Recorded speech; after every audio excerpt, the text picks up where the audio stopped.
कृपया असते या ठिकाणी लक्षात घ्या, आपण जे एकत्र जमलो हे आपण आपल्या न्याय हक्कासाठी जमलो. त्यानंतर आपल्या ज्या मागण्या आहेत त्या मागण्या आपल्याला हायलाइट करायच्या. आणि महत्वाची गोष्ट आहे, मी या ठिकाणी आलेल्या मान्यवरांना देखील विनंती करतो की आमचं सरकारमधल्या कुठल्याही स्पेसिफिक व्यक्तीसोबत वैर नाही, आमची कोणासोबत दुश्मनी नाही, म्हणून कोणीही दादा लक्षात घ्या. तर विनंती एकच आहे, आमचा मूळ मुद्दा विचार मंचावर आलेले रोहित दादा असतील, अभिजित दिपके असतील, दीपक दादा केदार असतील, माग इथं रविराज भाऊ असतील, सर्वांना विनंती एकच आहे की बाबा आमचा विद्यार्थी संविधानिकरित्या आंदोलनात आहे. ऐक ना गेल्या असं नाही काही फरक पडत नाही. झक मारायला 3 दिवस आम्ही तो थांबणार सर. लक्षात घ्या, आपल्याला इथं काही गोष्टी ऐकायच्यात. आपली मूळ मागणी आहे, मला काल पोरं म्हणले की सर याला राजकीय वळण लागू नाही, तर मीही विचार मंचावर सांगावलं इथं जे बी लोक आले ते तुमच्या न्याय हक्कासाठी आले, ते पार्टीचा झेंडा घेऊन कुठल्याही व्यक्ती इथं आलेला नाही, हे तुम्हाला कळणं गरजेचं आहे. आणि एक गोष्ट लक्षात ठेवा, जर या आंदोलनाची दिशा भर आमची जी कमिटी होती त्या कमिटीला काही समस्या होत्या, काही गोष्टी नवीन होत्या, त्या आंदोलनाची रूपरेषा माहीत नव्हती. पण जेव्हा एक कृपया एक म्हणून बाळांनो विनंती एकच आहे आपल्याला की काय असतं माहितीये का, मागले गर्दा कमी करा. बाळांनो आवाज येत नसेल, फक्त तुम्ही शांत राहा, कृपया आपल्याला एकमेकांचं ऐकता येईल. आणि या ठिकाणी आपण प्रत्येकाला 5 मिनिटं द्यायलो, त्याच्यापेक्षा या ठिकाणी बोलणं महत्त्वाचं आलो. त्याची एकच मागणी आहे, आपल्याला सरकारमधल्या कुठल्या व्यक्तीवर बोलायचं नाहीये. आपल्याला आपली एकच मागणी, ती प्रमुख मागणी आहे, प्रत्येक परीक्षा झक मारून ऑफलाईन घ्या.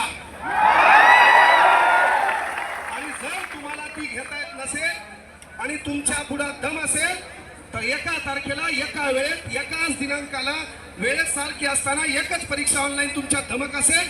4 लाख पोरांसाठी सरकार आपण निवडून केला, निर्णय आपल्या बाजूने झाले पाहिजे का नाही? हा ठीक आहे. हा लक्ष द्या, इकडे लक्ष द्या. भगतसिंग सांगून गेले, घर कोई सरकार, भगतसिंगाचं वाक्य आहे, घर कोई सरकार देश के युवाओं के हितों और अधिकारों का सम्मान नहीं करती. घर कोई सरकार देश के युवाओं के हितों का और अधिकारों का सम्मान नहीं करती, तो ऐसे सरकार को खत्म करो या तबाह करो. हे भगतसिंगाचं वाक्य आहे. आणि लक्षात ठेवा म्हणा, या सत्तेत बसणाऱ्या लोकांना आम्ही मतदान केलंय का नाही केलंय? एमपीएससी आणि प्रेमानं सांगून राहिलो,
व्यवस्था या राज्याचं प्रशासन असं झालंय इथं मटका फुटत नाही पण पेपर रोज फुटताय.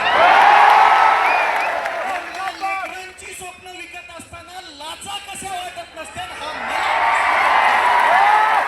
माझं लेकरू या शहरामध्ये येतं हे शेतकऱ्याचं लेकरू आहे पोटाला चिमटा काढतं एका टायमाला जेवतं पण अभ्यास अगदी मन लावून करतं आणि शेवटी परीक्षेच्या आदल्या दिवशी समजतं की पेपरच गलपटलाय. मग याच्यामध्ये चूक कोणाची आहे? सरकार बिलकुल नाही. याच्यामध्ये चूक आहे ज्या प्रशासनाने ही परीक्षा जाहीर केली होती, ज्या प्रशासनाने या परीक्षेचं नियोजन केलं होतं त्या प्रशासनामध्येच काही दलिंदर भाडे बसलेले त्यांच्यावरती सगळ्यात पहिली कारवाई करून या दलिंदरांना जन्मठेपेची शिक्षा झाली पाहिजे. काय जन्मठेपेची शिक्षा झाली पाहिजे. दुसरी विनंती इथल्या सरकारला आहे, इथला प्रत्येक आयोग हा बुजगावणे बुजगावणं कोणाचं सरकारचं बुजगावणं. या बुजगावण्यांना बाजूला सारून तुम्हीच काय करा माहितीये का? ते एमपीएससीचा आयोग आहे ना तो बरखास्त करा आणि तुम्ही जे पेपर दुसऱ्याला देता का घ्यायला त्यांनाच द्या की एकदाच. कशाला आमच्या उरावरती बसवले? एमपीएससीची परीक्षा ऑफलाईन होत नाही तोपर्यंत हा विद्यार्थ्यांचा एल्गार असाच होणार. आज आयुक्त आले उद्या क्रांती चौक असेल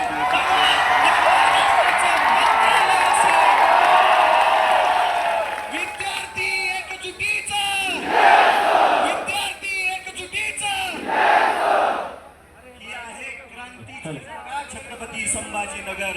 तुम्ही सर्व एवढ्या थोडं विद्यार्थ्यांना एक मिनिट हे माईक घे ते आवाज येत नसेल होते.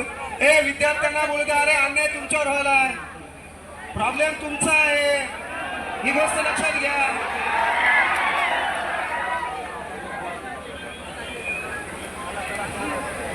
फक्त प्रातिनिधिक स्वरूपात एक दोन जण बोला.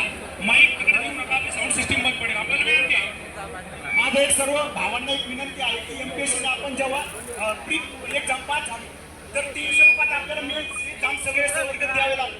पण आता प्रत्येक सवर्ग हा 300 ते 400 रुपये केला असेल. सर ग्रुप बी साठी 10 सवर्ग असेल तर 10 म्हणजे 3 ते 4 हजार रुपये एमपीएससी विद्यार्थ्याला मोजावे लागणार आहे. हा निर्णय एमपीएससीने तत्काळ मागे घ्यावा आणि ऑनलाईन पेपरचे रद्द करा आणि ऑफलाईन पेपरची ओएमआरची जी मागणी ती लवकर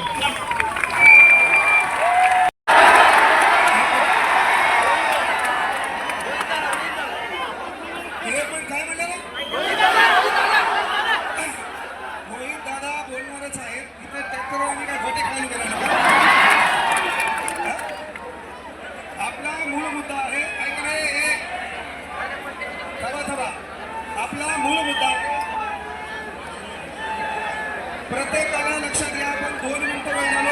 या ठिकाणी विनंती आहे ऐका ना बरोबर ऐका या ठिकाणी आपल्याला कमी करा. पोलीस प्रशासन सागर साहेब ते ट्रॅक्टरवाले मागणी पब्लिक कमी करा थोडी. लक्ष द्या. यानंतर झालं का?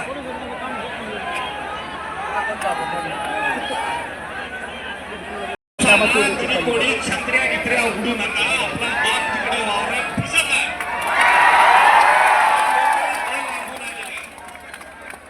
आणि मी तुमच्या संभाजीनगर मध्ये दसऱ्या थोडस शॉक झालो. आजूबाजूला फार कोळसा नाही कोणी पाठवले काय आपण नंतर विचार करू.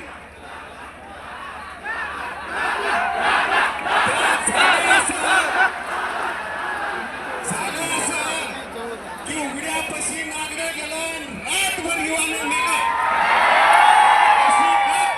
आज देशातल्या आणि राज्यातल्या विद्यार्थ्यांसोबत मास्तर लोकांवर पण आलेली आहे. डॉक्टर बाबासाहेब आंबेडकरांनी आम्हाला सांगून ठेवलंय की शिक्षण हे वाघिणीचं दूध आहे. विद्यार्थ्याच्या शिक्षण रूपी दुधामध्ये जर कोणी माती कालवाचं काम केलं तर त्याच्या ताटात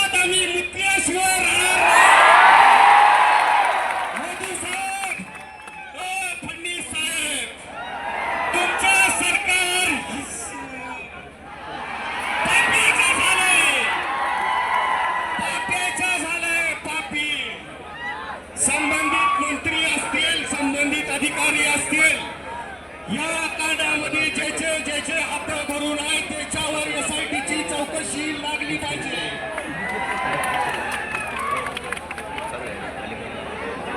मी फोडा, त्याच्या पक्ष फोडा, अजून काय फोडून याचं ते फोडा. मात्र इथून पुढे जर कोणता पेपर फुटला तर आम्ही या राज्यकर्त्याच्या अंगावर कापड शिल्लक ठेवणार नाही.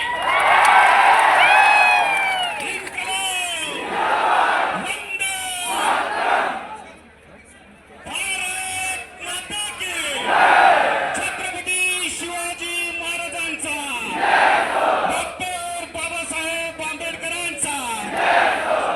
धन्यवाद. कोणी छत्र